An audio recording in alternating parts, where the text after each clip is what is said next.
Hello বন্ধুরা, আমি হচ্ছে বিকি এবং তোমরা দেখছো তোমাদের চ্যানেল এন্টার মাল্টিমিডিয়া।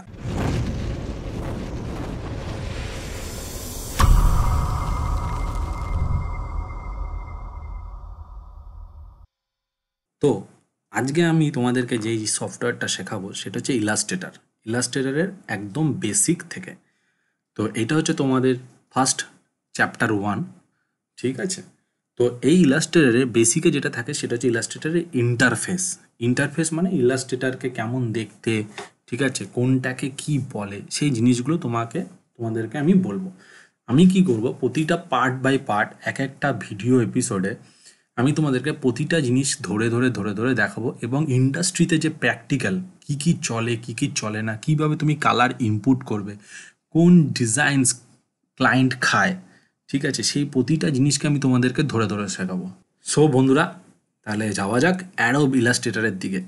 তো বন্ধুরা, তোমরা অ্যাডোব ইলাস্ট্রেটর আমাদের যে প্রথম ভিডিওটা, সেই ভিডিওতে তুমি পেয়ে যাবে যে সফটওয়্যার কোথা থেকে পাওয়া যায় বিনামূল্যে, সেখান থেকে তুমি অ্যাডোব ইলাস্ট্রেটর সফটওয়্যারটা ডাউনলোড করে নিতে পারবে। তো আমি ইলাস্ট্রেটর তোমাদেরকে যেটা দেখাচ্ছি সেটা হচ্ছে 2019। পরবর্তীকালে আমি তোমাদেরকে আপার ভার্সনে কী কী আপডেট হয়েছে সেই জিনিসটাও তোমাদেরকে দেখাবো, যে আপার ভার্সন। তো অ্যাডোব ইলাস্ট্রেটর সিসি। তো এই সিসি শব্দের অর্থ কী? এই সিসি শব্দের অর্থ হচ্ছে ক্রিয়েটিভ ক্লাউড।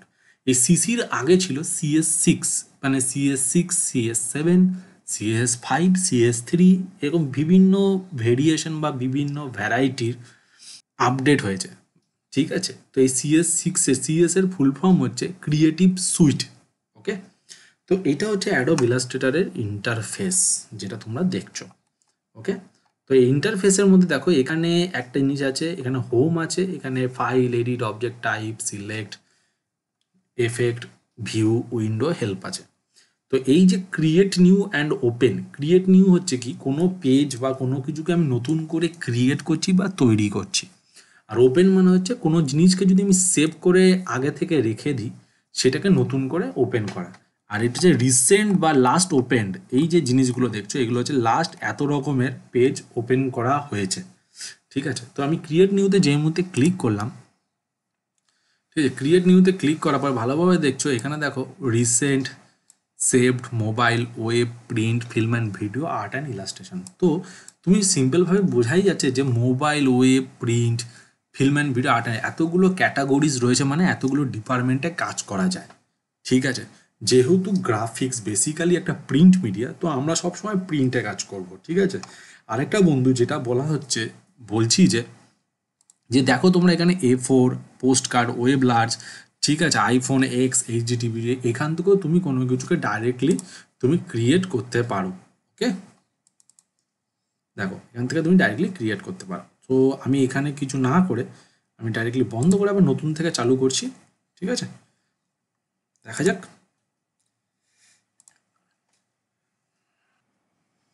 তো বন্ধুরা, তো আমরা কি করছি, ক্রিয়েট নিউতে ক্লিক করছি। ক্রিয়েট নিউতে ক্লিক করার পরে দেখো এখানে যে আমি একটু আগেই তোমাদেরকে বললাম যে সেভ, মোবাইল, ওয়েব, প্রিন্ট, এটা একটা মানে ক্যাটাগরিজ।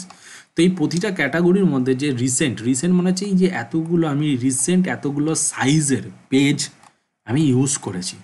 সেভড মানে তুমি যদি কোনো জিনিসকে সেভ করে রাখো, কোনো পেজকে যদি সেভ করে রাখতে চাও, ঠিক আছে?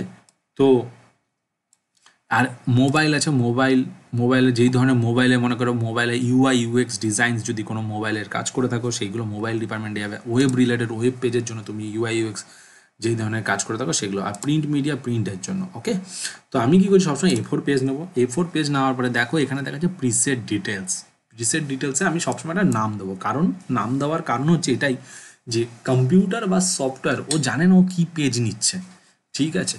তো সেই পেজটা যাতে একটা নামকরণ থাকে, বা আমি সিম্পল যদি বলি কোনো মানুষ বা আমাদের কোনো মানুষদের মধ্যে যদি কোনো নাম না থাকে, লোকে আমাদেরকে চিনবে কী করে?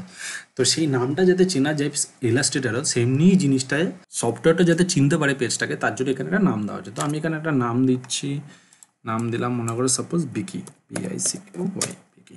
ওকে, এইটা হচ্ছে কি, এটা পেজের সাইজ, ঠিক আছে, 210 mm, 297 mm, মানে মিলিমিটার্স।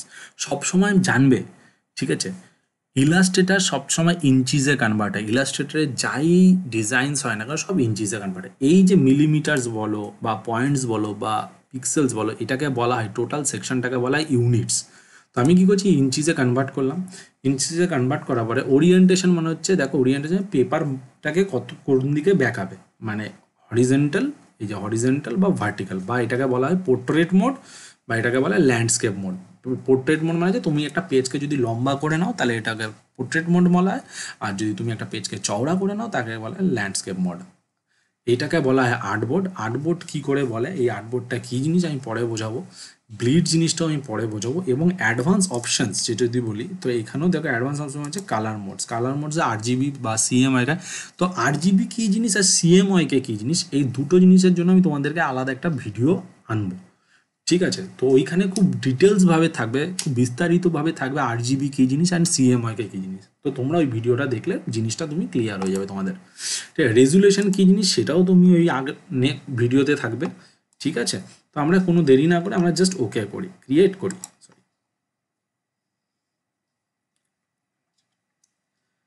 তো ক্রিয়েট করার সাথে সাথে তুমি ভালোভাবে দেখো, এটা হচ্ছে আমাদের টোটাল ইন্টারফেসটা খুলে গেল। ওকে, তো এই ইন্টারফেসটার একটা নিজস্ব নাম আছে, file, edit, object, type, select, effect, view, window and help. এই যে বারটা তোমরা দেখছো, এই বারটাকে বলা হয় মেনু বার, এবং তার নিচে যে বারটা আছে সেই বারটাকে বলা হয় কন্ট্রোল বার। লেফট সাইডে মানে আমাদের বাঁদিকে যে বারটা আছে এটাকে বলা হয় টুল বার, এবং ডান দিকে যে বারটা আছে এটাকে বলা হয় প্যানেল বার। এই যে খালি জায়গাটা দেখছো না, এই খালি জায়গাটা, এই খালি জায়গাটাকে বলা হয় টাস্ক বার। আর এই যে সাদা জায়গাটা দেখছো, সাদা একটা পেজ যে দেখতে পাচ্ছ, সেই সাদা পেজটাকে বলা হয় আর্ট বোর্ড। এই আর্ট বোর্ড, তো আমার সাপোজ মনে করো আমি এখানে একটার থেকে বেশি আর্ট বোর্ড নেব, ঠিক আছে? তো এই একটার থেকে বেশি আর্ট বোর্ড নিতে পারার জন্য আমি কি করছি, ফাইলে গিয়ে নিউতে গিয়ে ক্লিক করার পর দেখো এখানে নাম্বার অফ আর্টবোর্ডস আছে, দেখতে পাচ্ছ? এই নাম্বার অফ আর্টবোর্ডসে যে মধ্যে আমি ক্লিক করে দিলাম, করার পর যে মধ্যে ক্রিয়েট করলাম, দেখো পাশাপাশি দুটো আর্টবোর্ড খুলে গেল। তো এরকম করে তুমি একাধিক আর্টবোর্ড নিতে পারো। আরও অনেক অপশানস আছে যেটা আমি পরবর্তীকালে বোঝাবো। ওকে, এবার মনে করো আমি যদি আর্টবোর্ডটাকে পাশাপাশি আছে, এই আর্টবোর্ডটা পাশাপাশি আছে, এটাকে আমি উপর নিচ করতে চাই, তাহলে কী করে করো, ফাইলে গিয়ে নিউতে গিয়ে আর্টবোর্ড আছে, আর্টবোর্ডে গিয়ে আমি মোড সেটিংসে যাব। মোড সেটিংসে দেখো খোলার পরে দেখো এখানে একটা অপশানস আসছে যে কলামস। আমি তোমাদেরকে কিছুক্ষণ আগে বলেছিলাম যে ইউনিটস, এ দেখো ইউনিটস ইঞ্চিসে কনভার্ট হয়, ঠিক আছে? তো এখান থেকে কলামটাকে যদি আমি 1 করে দিই, 1 করার পর যদি ক্রিয়েট ডকুমেন্টস করে দেখো করলাম, তখন দেখো উপর নিচ হয়ে গেল, ঠিক আছে? তো এই কিছুক্ষণ আগে এই যে সেটিংসটা, এই যে মোড সেটিংসে গিয়ে ক্লিক করলাম, এই সেটিংসটা ওল্ডেড ভার্সনে ছিল, মানে CS3, CS5, CS6-এ এই সেটিংসটা ছিল। এখন আপডেট ভার্সনে এই নিউ ডকুমেন্ট ফিচার্সটা এসছে। তো আশা করি তোমরা ইন্টারফেস অপশনটা বুঝতে পেরেছো, ইলাস্ট্রেটরের ইন্টারফেস, টোটাল ইন্টারফেসটা বুঝতে পেরেছো আশা করি। তো আজকের ক্লাস এখানেই শেষ হচ্ছে। নেক্সট ক্লাসে আমরা শিখবো হচ্ছে টুলস। এখানে যে টুল বার আছে, এখানে টুলসগুলো আমরা শিখবো। তো বন্ধুরা, তোমাদের এই ভিডিওটিকে লাইক করো, শেয়ার করো, কমেন্ট করো অ্যান্ড বেল আইকন দাবাতে ভুলো না। Thank you.